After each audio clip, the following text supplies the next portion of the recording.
To the world, I'm Mark Lynn. Namaskar. Coming up in NewsHour. Palestinian recognition gains momentum at the UN, deepening the global divide over Israel's Gaza offensive.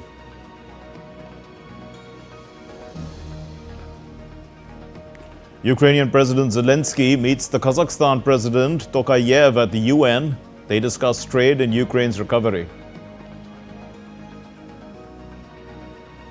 President Droupadi Murmu to present the 71st National Film Awards in New Delhi today.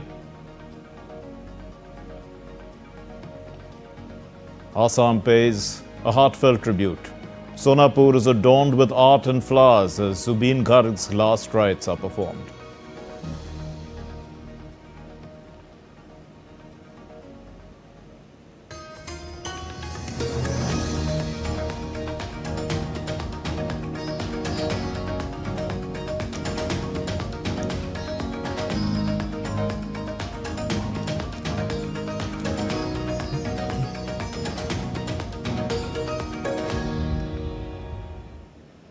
The French President Emmanuel Macron has formally recognized the state of Palestine, aligning with a growing number of Western nations ahead of the UN General Assembly.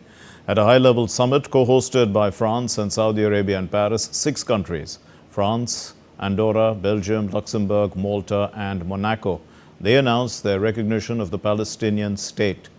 Now, speaking later at the UN in New York, Macron declared, The time has come for peace, he said, adding that nothing justifies the ongoing conflict in Gaza.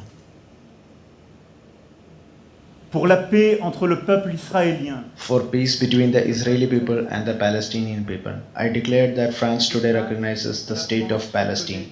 The time has come to stop the war, the bombings in Gaza, the massacres and the fleeing populations. The time for peace has come because we are moments away from no longer being able to grasp it. Dozens of world leaders gathered at the United Nations on Monday to advocate for a Palestinian state, marking a significant diplomatic shift nearly 2 years into the Gaza conflict. Saudi Arabia's Foreign Minister Prince Faisal bin Farhan, addressing the Israeli-Palestinian two-state solution summit, underscored Riyadh's commitment to peace efforts and called for an independent Palestinian state based on the 1967 borders with East Jerusalem as its capital. We call on all other countries to take a similar historic step that will have a great impact on supporting the efforts toward the implementation of the two-state solution, achieve permanent and comprehensive peace in the Middle East, and find a new reality whereby the region can enjoy stability and prosperity. The Palestinian President Mahmoud Abbas reiterated his stance that militant groups like Hamas must surrender their weapons to the Palestinian Authority, emphasizing the need for one unified state without weapons. Abbas also pledged to hold presidential as well as parliamentary elections within a year after the war's conclusion. Hamas and other factions must surrender their weapons to Palestinian Authority. What we want is one unified state without weapons, a state with one law and one legitimate security force. We stress our condemnation of the occupation's crime. We also condemn the killing and detention of civilians, including Hamas action on October 7, 2023. Meanwhile, the UN Secretary-General Antonio Guterres expressed disappointment over the absence of full Palestinian representation at the summit and condemned the ongoing conflict. I also want to acknowledge the Palestinian delegation and once again note my disappointment that they were denied the opportunity to be fully represented. Earlier on Sunday, the Israeli Prime Minister Benjamin Netanyahu said that there would be no Palestinian state in a message addressed to the leaders of Britain, Australia and Canada after they recognized Palestinian statehood. Netanyahu added that the act of recognition made by those leaders acts as a reward to terrorism following the deadly attack of October 7, 2023. Netanyahu said that for years he has prevented a Palestinian state despite domestic and international pressure, and added that he will give his response after he returns from the United States. Israel's ambassador to the United Nations, Danny Danon, He said that Israel is committed to continuing the conflict until all hostages are returned and until Hamas is out of the game completely.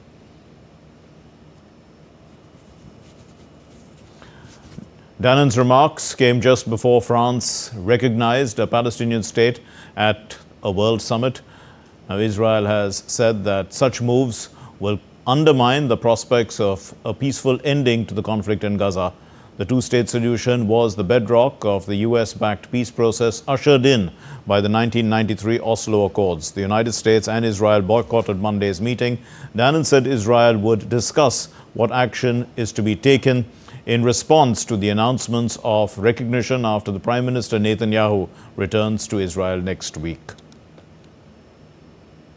We are willing to negotiate a ceasefire. We know what it will look like. At the end of the process, Hamas will not be there. So we are still negotiating, and we are talking with the negotiators, and we hope that there will be continuation for that. But the end game, it will be that Gaza will not have Hamas control. Mexico's President Claudia Sheinbaum has called for an end to the genocide, what she calls, in Gaza, during her morning press conference on Monday ahead of the annual UN high-level general debate.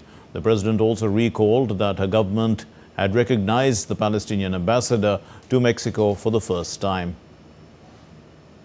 Por la situación que está viviendo Gaza.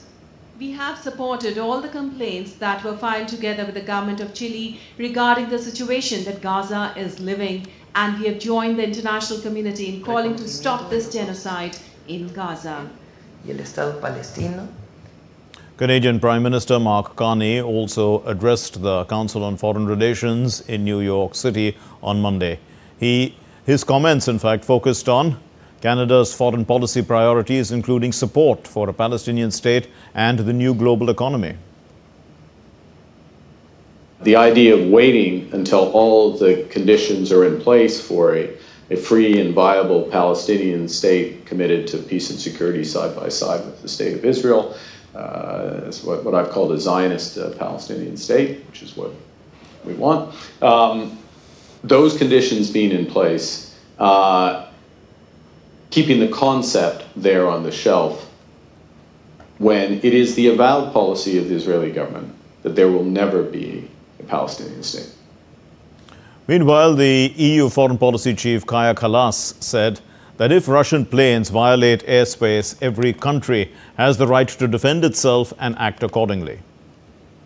Well, it is clear that Russia is testing us. How far it can go. It's also trying to sow fear within our societies that, if we are supporting Ukraine, then this war comes to other territories and it's expanding. And that's why we have to be very firm on this. Now, as the Polish Prime Minister today said, if the planes are violating airspace, every country has the right to defend itself and act accordingly. And this is, I think, important to understand that everybody has an obligation in front of their own citizens that these kind of incursions are not happening.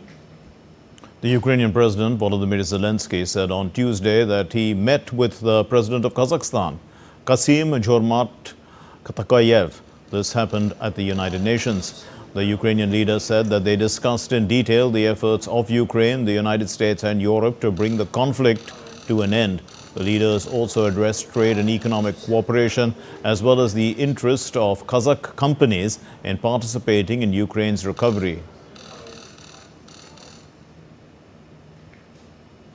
In an update on the Russia-Ukraine conflict, now Russia on Tuesday claimed to have downed 33 Ukrainian drones that hit Moscow in between Monday night and Tuesday morning.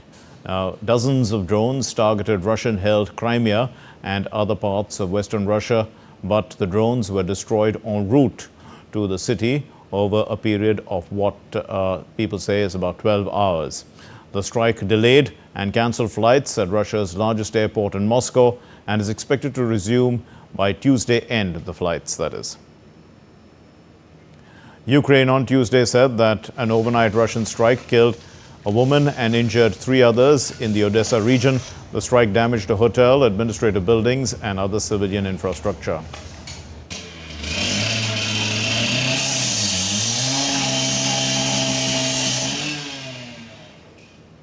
Iran insists that diplomacy is the only way to resolve a decades-long nuclear dispute with the West. The Foreign Minister Abbas Araghchi said it was time for the West to choose cooperation or confrontation. Now, Britain, France and Germany, known as the E3, they have launched a 30-day process as of August 28 to reimpose UN sanctions, accusing Tehran of failing to abide by the 2015 deal with world powers aimed to prevent it from developing a nuclear weapon.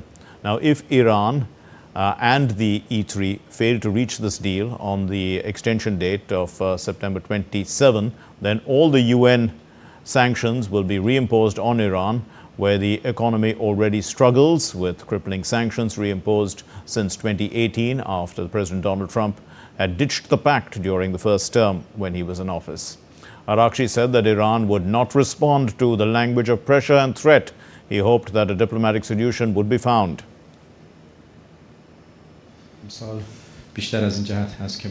This year has greater importance because we must express our position on the rights of the Iranian on the back of the 12-day defense of our nation. We must express from a position of authority and resistance, while emphasizing the peaceful nature of the nuclear program of the Islamic Republic of Iran. India's External Affairs Minister Dr. S. Jaishankar met the U.S. Secretary of State Marco Rubio on Monday in New York. Meeting on the sidelines of the 88th session of the United Nations General Assembly, 80th, that's what I meant, not 88th. The two leaders discussed a range of bilateral and international issues of current concern. Dr. Jaishankar, in a social media post, said that they also agreed on the importance of sustained engagement for the progress on priority areas. Now, what's happened is that Secretary of State Marco Rubio also posted on social media. He said that this meeting focused on various aspects of the bilateral partnership aimed at enhancing prosperity for both countries. He said that the discussions were focused on key areas of bilateral ties, including trade, energy, pharmaceuticals, critical minerals, among others. And this marks the third in-person meeting between Jaishankar and Rubio this year. The Indian External Affairs Minister also met the EU foreign ministers at their informal meetings in New York. In a social media post, Dr. Jaishankar thanked the EU foreign minister, the foreign policy chief of the EU, Kaja Kallas, for hosting him. And he further stated that they exchanged views on multilateralism, India-EU partnership, Ukraine and the Gaza conflict, energy and trade as well. The U.S. Special Envoy for South and Central Asia and the Ambassador nominee to India, Sergio Gore, also met with India's External Affairs Minister Jaishankar on the margins of the United Nations General Assembly. The Indian Ambassador to Japan, Sibi George, on Monday attended the Commonwealth Foreign Affairs Ministers Meeting 2025, held on the sidelines of the 80th UN General Assembly session. He spoke about India's commitment to the core values and principles enshrined in the Commonwealth Charter, as well as reform of the Commonwealth to better reflect the realities of contemporary times. Still to come here on DD India NewsHour. Record-breaking rainfall in Kolkata due to a low-pressure system over the northeast Bay of Bengal.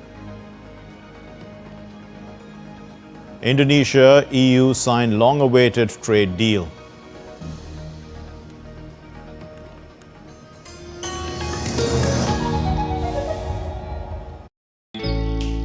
Jharkhand will mesmerize you with majestic nature, rich heritage and colorful culture.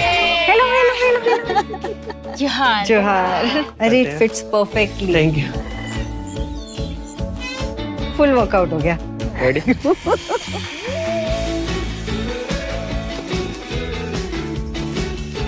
Postcards from Jharkhand on National Geographic.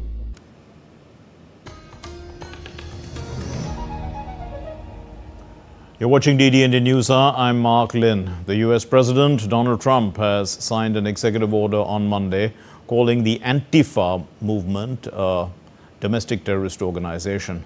According to the Anti-Defamation League, which tracks extremists, Antifa is a decentralized leaderless movement composed of loose collections of groups, networks, and individuals. The White House stated that Trump's 370-word executive order, it directs all relevant executive departments and agencies to investigate, disrupt, and dismantle any and all illegal operations conducted by Antifa or anyone who funds such actions. The White House has promised actions targeting left-wing groups following the assassination of the conservative influencer Charlie Kirk. The US comedian Jimmy Kimmel's late night show, it's a talk show which was abruptly pulled off the air last week in the United States by the US government after the US government had threatened broadcasters. It's now, in fact, going to be back on air on Tuesday. The sudden suspension by ABC, which is owned by Disney, came after conservative complaints about comments Kimmel had made in the wake of the shooting of the activist Charlie Kirk. Now, opponents say that they saw that the opponents are seeing this, in fact, as the latest step in what they call creeping government control of free speech, which is an article of faith for many Americans, as well as a right enshrined in the Constitution of the United States. Trump has repeatedly complained about negative media coverage against him, and last week, in fact, he said that he thought it was illegal, but Trump has celebrated also Kimmel's removal, calling it great news for America. A group of US lawmakers on a rare visit to Beijing, they have raised a deal with top Chinese leaders which would see China commit to buy more Boeing jets. The US ambassador to China, David Perdue, said that he thought that these negotiations had entered their last days or weeks, adding that the deal is very important to the president. Boeing is in talks to sell as many as 500 jets to China, representing a major breakthrough for the company in the world's second-largest aviation market, where orders have stalled amid US-China trade tensions. Moving now to the Asian continent, and Indonesia and the European Union finalized negotiations on a trade agreement Tuesday after nearly a decade of talks. The Indonesia-European Union Comprehensive Economic Partnership Agreement is the third deal that Brussels has signed with Southeast Asian countries after Singapore and Vietnam. This pact was signed by EU Trade Commissioner Maros Sefcovic and the Indonesian Minister for Economic Affairs Erlangga Hartarto in Bali. The pact will open investment in strategic sectors such as electric vehicles, electronics, and pharmaceuticals. The EU said in a statement, without providing details, that the trade deal also included a protocol on palm oil.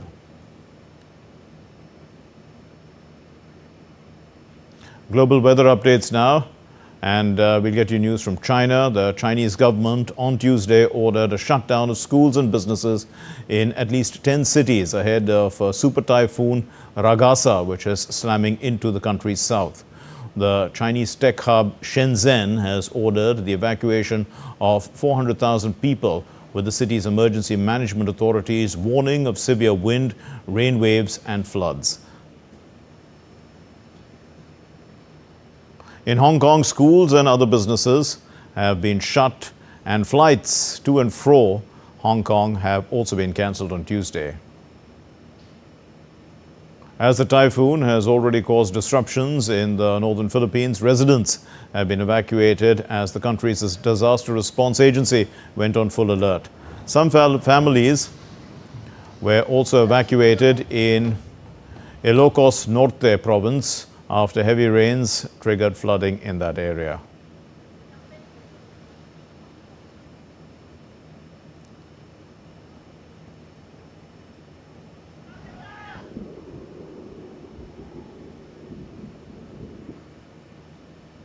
At least 7 people have died due to electrocution in Kolkata city in India's West Bengal state.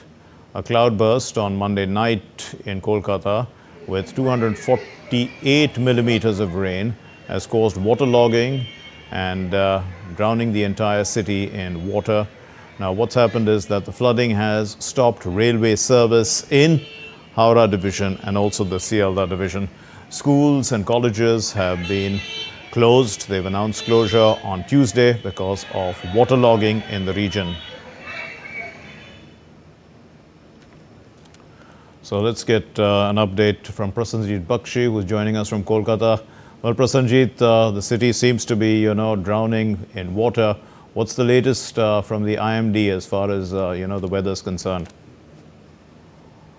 Look, there is another low pressure around the Bay of Bengal. So, in afternoon, right at this moment, some type of sunshine you can see, but this is just a duration of few minutes, as the IMD is saying. IMD is saying that another low pressure has developed in the Bay of Bengal, and the districts of southern Bengal, including Kolkata city, is under threat of orange alert. And so anytime again rain may pour, but at the same time I must say that the unfortunate part is, as you have stated in your reporting, that 7 people are died in electrocution, and that is why the state government and the electricity supply corporation, they have suggested the people of Kolkata that don't come out of the home unless there is a emergency.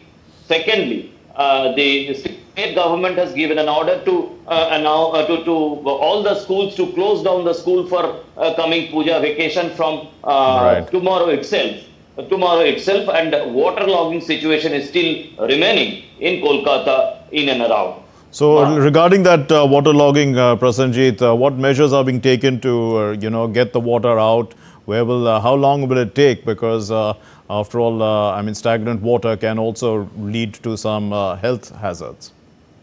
Exactly, but to understand the geography of Kolkata, I must say that there is a river Ganga, and this release of water is depending on the high tide and low tide of Ganga. Now high tide is going on, so unless low tide begins in river Ganga, it is very difficult for the local administration to push out the water from different logged area. But at the same time, effort is on by the local administration to clear the underground drains, to clear the, as you know, that the plastic and other hazardous elements through their the machines and other things. So these processes are on, but the problem is that if the second round of pouring happened, because as you told the viewer that it has happened something between 250 to 300 millimeter within 3-4 hours. So that was a massive rain. So if any rain happens in afternoon, it will be a real challenge for the administration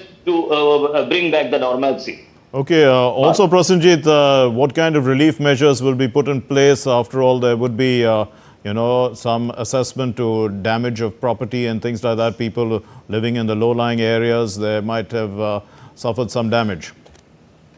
Yeah, of course, some evacuation effort has been, we are watching since morning, and at the same time, the places where the people were in night shift for office, particularly in cases of IT, information technology sector, so they have been asked not to come out, because all the roads towards the IT sector, which we called Salt Lake Sector 5, that is absolutely flooded. So their cooked food and other things are supplied. So similarly, in other low-lying area, the government is in effort to evacuate all those people to the safer zone. But at the same time, again, I am saying, and repeatedly I am saying, that it depends on the IMD forecast that if some pouring happen in the afternoon due to the low pressure of Bay of Bengal, it would be difficult. Mark. We'll leave it there. Thank you very much, Prasenjit Bakshi, joining us from Kolkata with that update.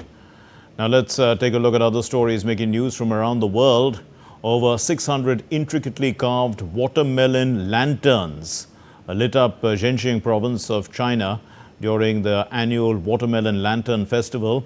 Now this event, which ran from Friday to Monday, featured handicrafted lanterns. They're handcrafted lanterns across the historic areas. Highlights included a floating stage with live performances as well as new starry corridors with laser effects. Supporters of the ruling Malawi Congress Party, the MCP, gathered outside the party headquarters in Lilongwe as vote counting continues after last week's elections. The party claims that it has evidence of vote rigging, although official results from the handful of districts have shown strong results for the rival candidate. The US's NASA, the space agency, has unveiled its newest class of astronauts during a special ceremony in Houston. The 2025 astronaut class was chosen after reviewing more than 8,000 applications from across the world. The selected candidates will now begin nearly 2 years of rigorous training after they will become flight-eligible astronauts ready for future missions to low Earth orbit, the Moon, and eventually Mars.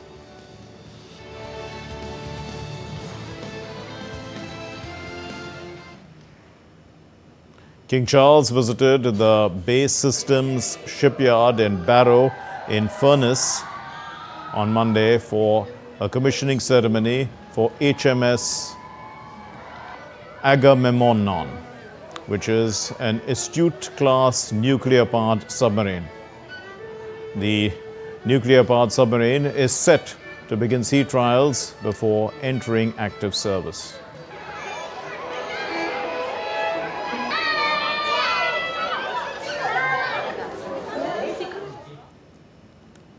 Airports in Copenhagen and Oslo have finally reopened after mysterious drones disrupted air traffic, causing more than 100 flight cancellations and also affecting 20,000 passengers. The Danish police said that these drones were large and they were flown in skilled patterns, possibly controlled from far away and even from a ship.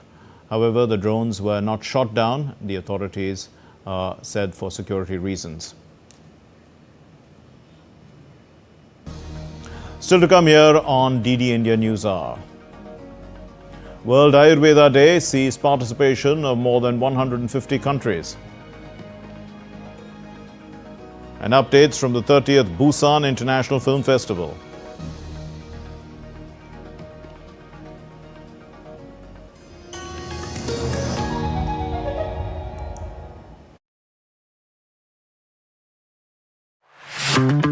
Goa, a food paradise, both steeped in historical culinary tradition and at the forefront of a modern-day food revolution that is fresher, more local, and more global than ever before. I'm embarking on a journey across the state to explore the very best of food here. This is honestly my favorite way to eat an egg. Break bread with some of Goa's most loved chefs and understand what food really means to communities here.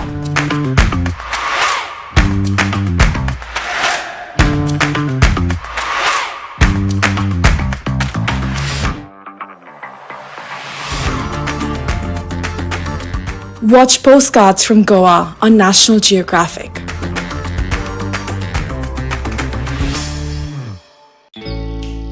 Jharkhand will mesmerize you with majestic nature, rich heritage, and colorful culture. Hello.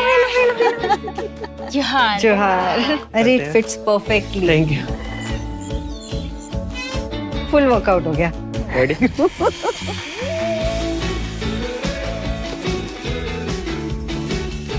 Postcards from Jharkhand on National Geographic.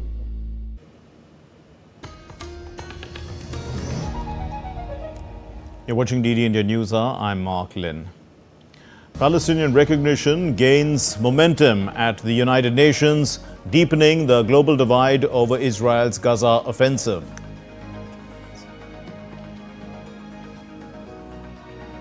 Ukrainian President Zelensky meets Kazakhstan President Tokayev at the UN. They discuss trade and Ukraine's recovery.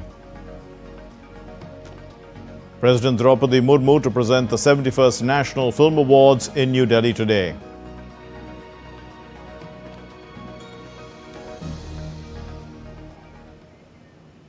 The renowned Assamese singer-musician Sububin Gar was cremated with full state honours on Tuesday at the Kamarkuchi NC village, located on the outskirts of the state capital Guwahati. His mortal remains were taken from the Arjun Bogeshwar Barua Sports Complex, where lakhs of fans, celebrities, as well as well-wishers had gathered over the past 2 days to pay him homage. He was accorded a ceremonial 21-gun salute. The singer's body, draped in the traditional Assamese gamosa and also placed inside a cold glass coffin. It was accompanied by his wife, his father in fact, the 85-year-old father, and then his wife as well, Garima Saikya, and other family members. In keeping with tradition, Sububin Gar was cremated by his sister, Palmi Bodthakur. Crowds chanted his name in grief and reverence. Thousands who gathered there, they paid their last tributes. They were singing songs. Mayabhini, one of his most iconic songs. The Union Minister Kiren Rijiju, the Union Minister of State for External Affairs Pabitra Margarita, and the Assamese Chief Minister Hemanta Biswa Sarma also paid their last respects. And Subina Roy was there as well, and she joins us now. Subina, so over the last few days, we've seen a huge outpouring of grief, Subina, but his music is going to be living on, isn't it? And currently, because of the last few days, I mean, his music is spread across the entire world. Yeah, very true, Mark. This is the fourth day of mourning that Assam is observing. And today, finally, an hour before he was given, his final cremation happened with full state honors. So this was one of the last songs that he had sung, Tears on Heaven. So it goes like this: would you know my name if I saw you in heaven? Would it be the same if I saw you in heaven? I must be strong and carry on, cause I know I don't belong here in heaven. And that's quite beautiful. This song by Eric Clapton, which he sang after his son died. This was the song last jam session of Dubai at Singapore, the day before he died. And this song turned out to be true, you know. Right. There is tears on earth everywhere. And we don't know about whether he belongs to heaven or not, but he surely belongs to this earth. Indeed. And we know him so much.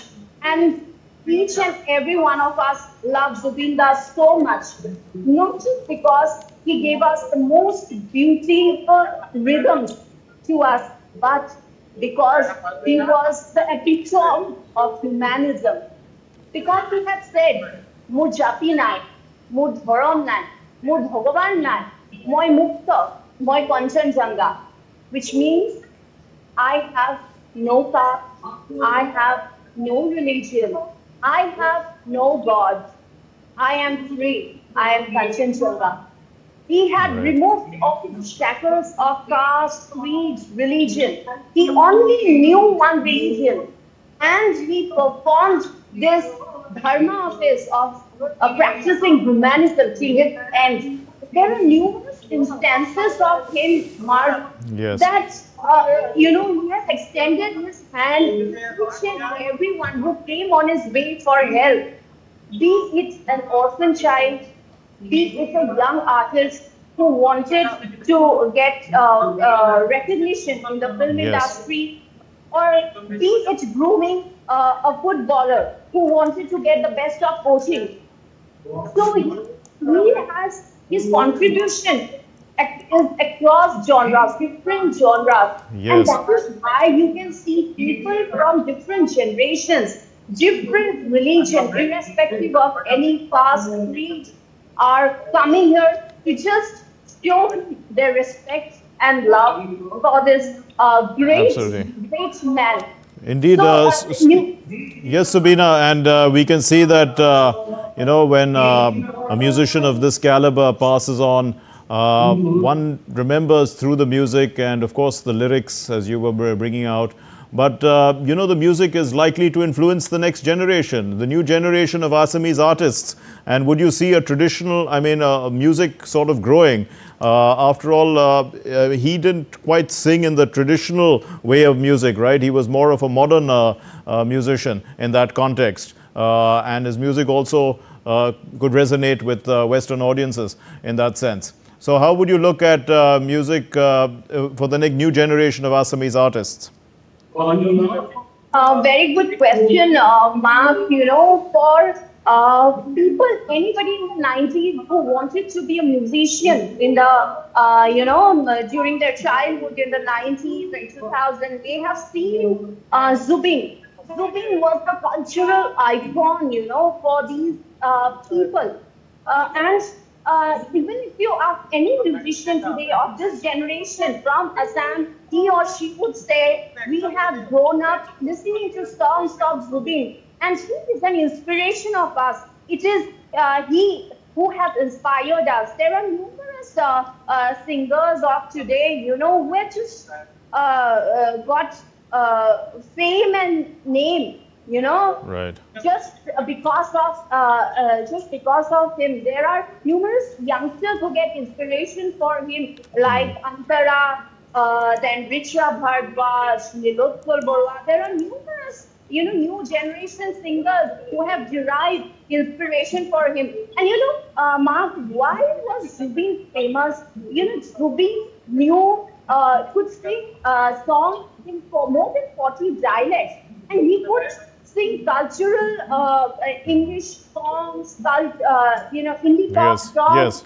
Yes. Many of his albums got very famous during the early 90s in the Indian Bollywood. So he is one who is not just belongs to traditional music or traditional genre. He works up each and every genre of music, you know, be it the Boro, Karbi, Bengali, or be it indie pop, you know, rap. Truly his music covered many genres, as you said, and covered, you know, and that way it touched many people. Thanks very much, Subina Roy, for joining us today. Now moving on, then, marking 7 years of Ayushman Bharat, the Prime Minister, Narendra Modi, today reaffirmed that Ayushman Bharat has redefined access to quality healthcare. He posted on X, the Prime Minister, and I quote, "Today we mark 7 years of Ayushman Bharat. This was an initiative that anticipated the needs of the future and focused on ensuring top quality as well as affordable healthcare for people. Thanks to it, India is witnessing a revolution in public healthcare. It has ensured financial protection and dignity. India has shown how scale, compassion and technology can further human empowerment." With multiple welfare schemes, the government has always focused on making healthcare available to all the sections of society. Let's look at this report. World's largest health insurance scheme, Pradhan Mantri Jan Arogya Scheme, ensures cashless care, nationwide hospital access and support for the poor, elderly and vulnerable. The scheme provides health cover of Rs 5 lakh per family per year for secondary and tertiary care hospitalization to approximately 55 crore beneficiaries. Till now, Ayushman cards have been issued to over 41 crore beneficiaries. Poor people like us, where would we go? Our lakhs of rupees would have been used up. But because of the Prime Minister, I am better today. I have a heart issue and I need a pacemaker machine in my heart. In October 2024, the scheme was expanded to include all senior citizens above 70 years of age. More than 6 crore people have already started receiving benefits under Ayushman Vaya Vandana cards. Almost half of the patients availing treatment are women. The biggest advantage of this scheme is its portability. A card issued in one state can be used for treatment in another state. Over 12 lakh people have already benefited from this interstate portability. इस scheme ने access to healthcare बढ़ाई. This scheme has increased the access to healthcare and has given confidence to the poor that their treatment can be done. Just come forward.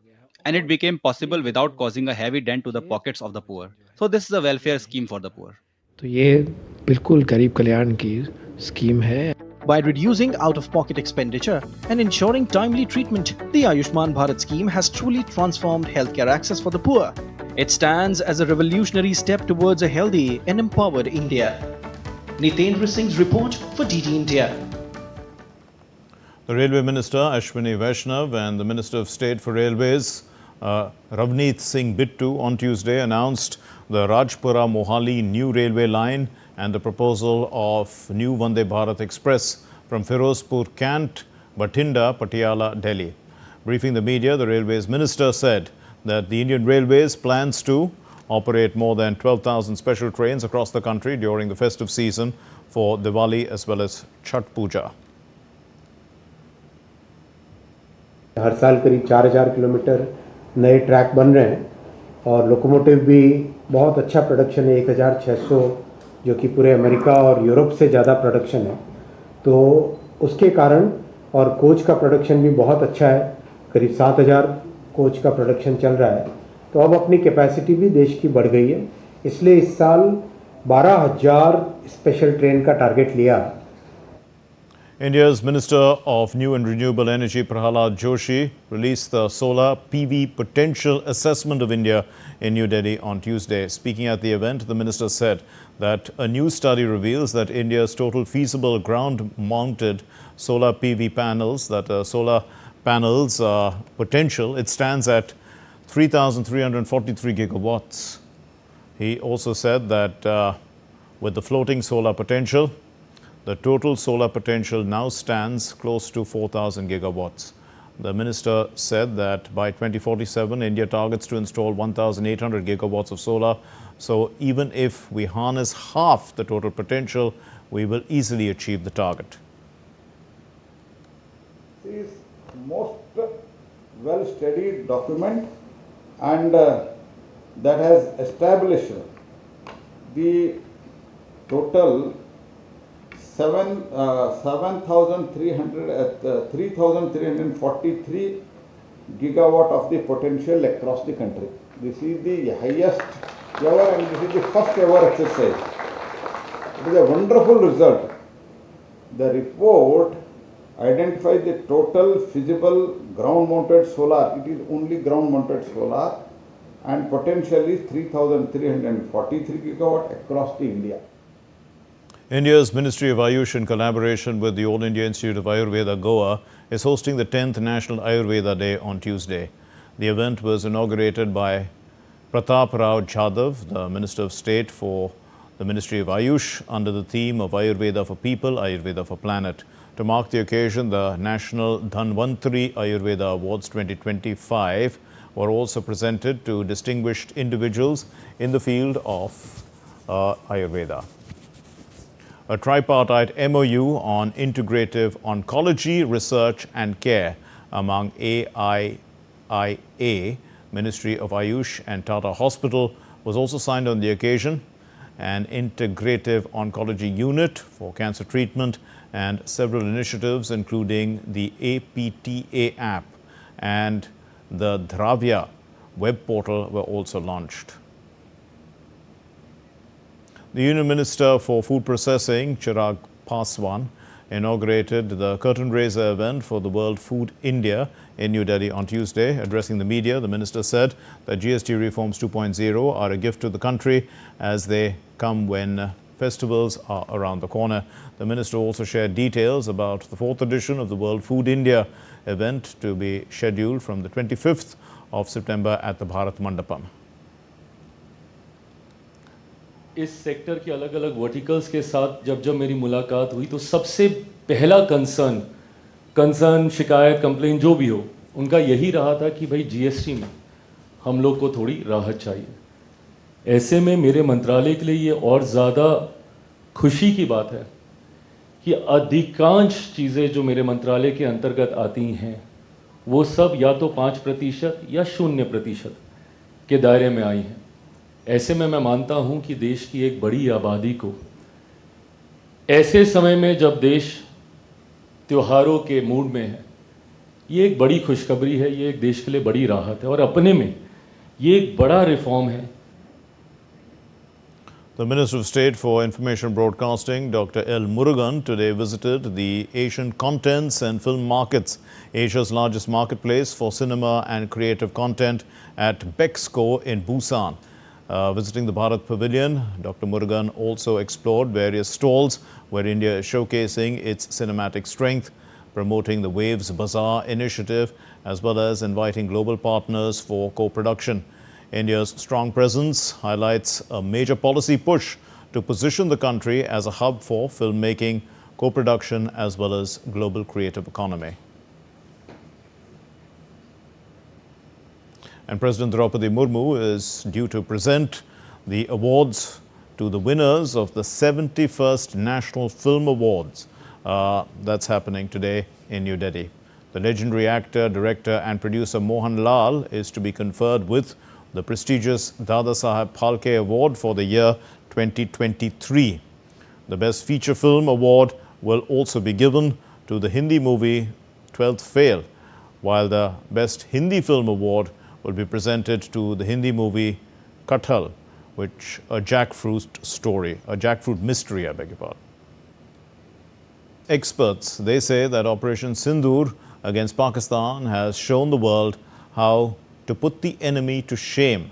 DD India correspondent Vishal Barristow caught up with the chief of IDS, Air Marshal Ashutosh Dikshit, during a conference on UAVs and air defense systems in Delhi on Tuesday. Let's listen. I have with me Air Marshal Dikshit. He is heading the IDS. Let's talk to him and find out. Sir, when we talk about self-reliance in air defense, how do you see things? So for self-reliance, you see the complete IACCA system is made by Indian Air Force and BEL. All the counter-drone systems, they have been procured from India, designed and ideated by Air Force and Navy and Army. How important is the role of IDS when it comes to research and analysis? The effect of integration is that the sum of parts becomes more than the arithmetic addition. This is the main idea of having IDS and integrating all three services. So what we do is we see that there is no duplication taking place. The effort is channeled in single direction. We were fighting 2:1 because they were 2 plus more than 1. And still we could make it because India was very much prepared for this, especially we were also, a lot of focus was there on India's self-reliance. Yeah, so self-reliance is our main driver. Fighting 2:1, actually you have to fight asymmetrically and then only you should be able to do well.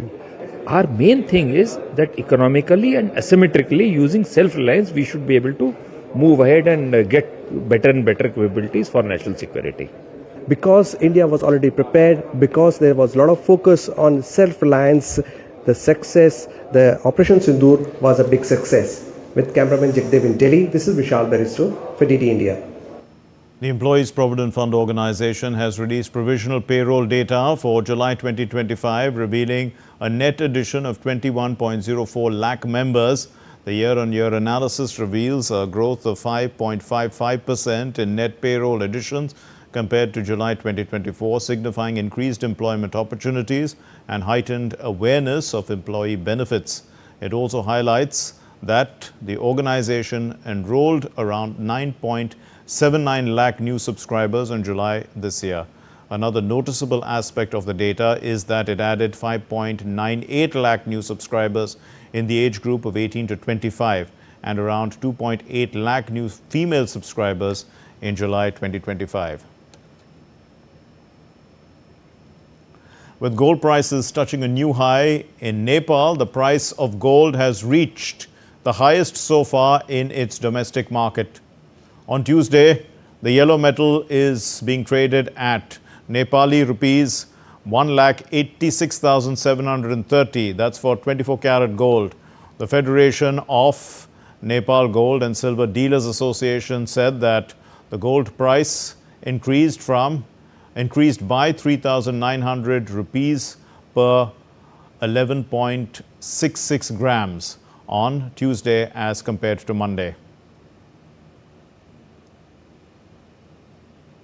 Well, there were long lines at airports all across Europe yesterday, including in Berlin, where thousands of passengers, they couldn't process their tickets after a cyber attack.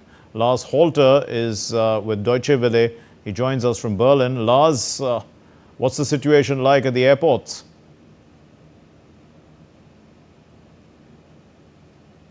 Thanks for having me. Well, we're talking about London Heathrow as well as the airports in Dublin and Brussels, and then the BER, that is the Berlin International Airport. And I can best tell you about that one, of course. In a way, Berlin got hit harder by that attack than most, at least looking at the passenger numbers and the circumstances even, because the attack caused problems yesterday, on Monday of all days, the day after the Berlin Marathon and the day when an estimated 10,000 runners, sore as they must have been, had been scheduled to fly home to their respective countries. The Berlin Marathon obviously being one of the biggest in the world and attracting athletes from around the globe. Anyway, thousands of them stood there with no chance to board, and it was after a cyber attack on a company called Collins Aerospace. They're a maker of boarding and check-in systems that are used by a raft of major European airports. So what are the consequences then after the cyber attack on airports?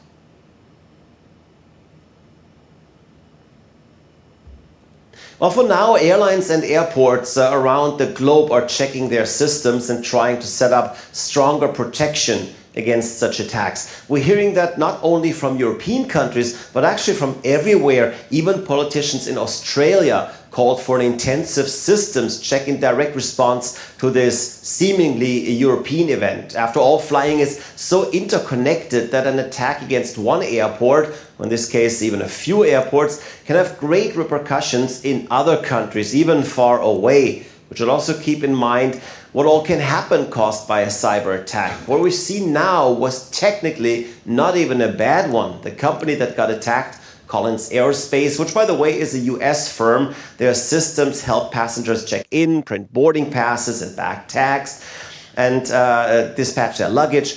So attacking them only causes delays, but other cyber attacks could obviously interfere with the safe operation of flights and possibly endanger lives. So these cyber attacks are being taken very seriously. Lars Holter, thanks very much for joining us. Let's get to the sports news now. And we're looking at the Asia Cup, and in the Asia Cup, Pakistan will face Sri Lanka in a must-win match in the Super 4 clash at Abu Dhabi today. Well, Sri Lanka topped Group B, or Pool B in fact, by winning all their 3 matches in the group stage matches. That's against Bangladesh, Afghanistan and Hong Kong. However, they lost their opening Super 4 match against Bangladesh on Saturday, which dented their chances of qualifying for the final. Now, Pakistan's qualification hopes also suffered a blow when they lost by 6 wickets to India in the Super 4 encounter. The loser of this game is virtually eliminated from the tournament. Pakistan and Sri Lanka are pitted against each other in this crucial match at the Asia Cup Super 4 stage on Tuesday. It's a do-or-die contest, as we said. Now, if they want to qualify for the final, that is. Mukesh Shukla has sent us this report from Dubai. In the Asia Cup Super 4 clash to begin played in Dubai today, Sri Lanka and Pakistan will face off in a do-or-die encounter. Whichever team win the match, they will very close to booking a place in Sunday's final. That makes victory crucial for both sides. So far, Pakistan has only managed to win against a weaker team in the tournament. Their players have been surrounded by controversies in almost every match, which has left fans disappointed. They lost to India in group stage and again in the Super 4 match, which has dented their confidence. Sri Lanka, on the other side, look more balanced. Experts believe the way their captain is leading, the team has better chance to making to the final. All they need to in composure and the ability to exploit Pakistan weakness. The team that lost here will have to depend on the results of other matches and the net run rate in the contention for the final. Both team, Pakistan and Sri Lanka, the matches is golden chances to secure a spot in the title clash. With cameraman S.P. Dubey, Mukesh Shukla from Dubai, DD India. Well, India's Divya Deshmukh has been handed a wildcard entry into the 2025 FIDE World Cup to be held in Goa next month. Deshmukh got the invitation after a last-minute cancellation by one of the participants, and the reigning women's world champion Zhu Weijun and the former women's world champion Hu Yifan had declined to participate. The 19-year-old Deshmukh is one of 6 players to be awarded a wildcard entry at this prestigious event. The World Cup will be the second straight event where Deshmukh competes in the open section. She is currently the winner of the Women's World Cup of FIDE. Vietnam has welcomed nearly 14 million international visitors in the first 8 months of 2025, showing strong growth even in a low season. To reach 25 million this year, the tourism sector is focusing on better services and unique experiences.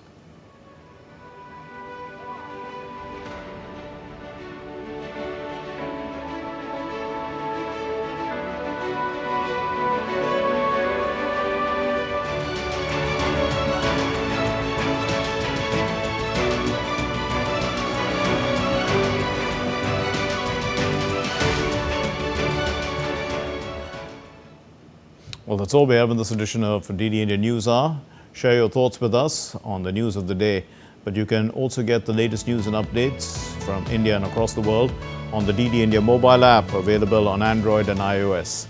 Scan the QR code and download it. We'll be back with more news as it breaks here on DD India. I'm Mark Lin. From all of us here in Delhi, thank you very much for watching DD India News Hour. Namaskar.